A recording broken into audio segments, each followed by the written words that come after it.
दोस्तों, रेस में दौड़ने वाले घोड़े को देखा है? वो 70% अंधा होता है। उसे सिर्फ सामने का दिखता है। आजकल हमारे बॉलीवुड का भी यही हाल है। बस फ्रेंचाइजी, सीक्वल और प्रीक्वल के पीछे आंखें बंद करके भागे जा रहे हैं। और अब तो हद ही हो गई। एक रीमेक का भी सीक्वल बना दिया। भाई, ये तो कानूनन जुर्म होना चाहिए।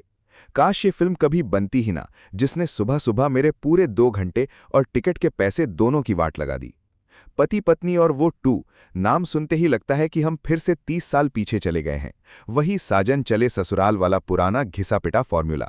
यहां घरवाली, वहां बाहर वाली। लेकिन रुकिए, यहां एक बड़ा सरप्राइज है। कहानी वो नहीं है जो आप सोच रहे हैं। इस बार मेकर्स थोड़ा अलग रायता फैलाकर लाए हैं।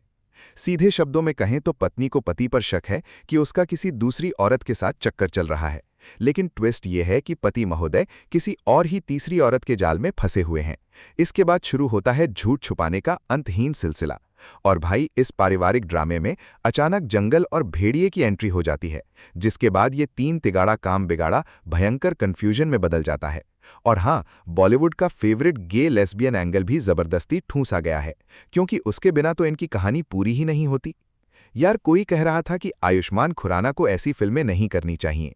मैं कहता हूं, खुराना साहब, आप कॉमेडी जरूर करो, बस दोबारा ऐसे डायरेक्टर्स और स्टार कास्ट के साथ मत कर लेना।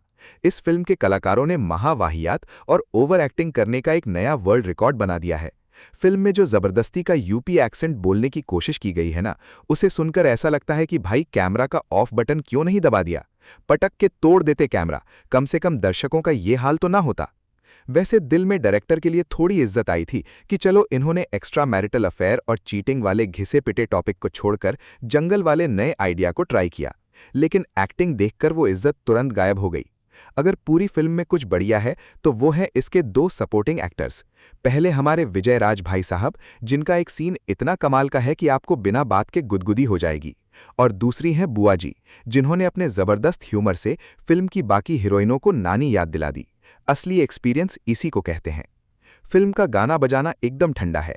लिरिक्स लिखने वालों ने पूरा ध्यान रखा है कि थिएटर से बाहर निकलते ही आपको गाने का एक शब्द भी याद न रहे। सुंदर चेहरों को नचाने और जबरदस्ती के गाने ठूसने का पूरा प्रयास हुआ है, लेकिन फिल्म की कहानी बिल्कुल बचकानी लगती है। इमोशन का नामो निशान नहीं है और रोमांस देखकर सिर्फ रोना आता है। डायलॉग्स में कूल बनने के चक्कर में जबरदस्ती की फोर्स्ड कॉमेडी डाली गई है, जिससे फिल्म के लीड कैरेक्टर्स कूल नहीं बल्कि बेवकूफ लगने लगते हैं। पर चलो, ऐसा भी नहीं है कि ये दुनिया की सबसे रद्दी फिल्म है।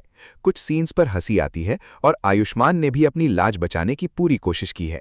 याद दिला दूं कि इस सीरीज की पिछली फिल्म ने भी बॉक्स ऑफिस पर 100 करोड़ का बिजनेस किया था, तो इसे ज्यादा भी बेइज्जत नहीं करते। ये एक ऐसी बच्चों वाली फिल्म है जिसकी एक्सपायरी डेट 10-15 साल पहले ही खत्म हो चुकी है। अगर ये पहले आती तो शायद हम फैमिली के साथ हंस लेते, लेकिन आज के समय में ये हजम नहीं हो पाएगी।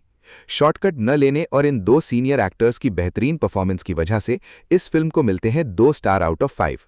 बाकी कटे हुए 3 स्टार्स के लिए फिल्म की पूरी टीम बराबर जिम्मेदार है।